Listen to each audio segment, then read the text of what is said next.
आणि थोडं पुढा हा ते थांब जायचे घरी बाबा पहिले ते जेवढा दिवस राहिला दिवसाला जेवण चांगलं मस्तपैकी सकाळचं जेवण भाजी कालची काल चुलीवरच भाकर केलं फक्त दाखवलं नाही सगळ्यांनी जेवण करायला सकाळी दिवस काल होता आता निघायचं जाणार ह्या कशा पोराला सुट्ट्यातून नाही त्यामुळे सगळी राहिले कोणी काही राहत नाही बारकी बहिणी सगळी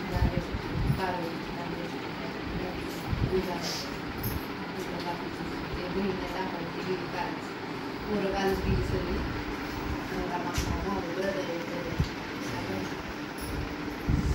उन्हाळा वाढलाय काळजी घ्या काय बोलते की आवाज येत नाही म्हणते आजीला लावले आमच्या हिरो धरायला बोला काय बोलायला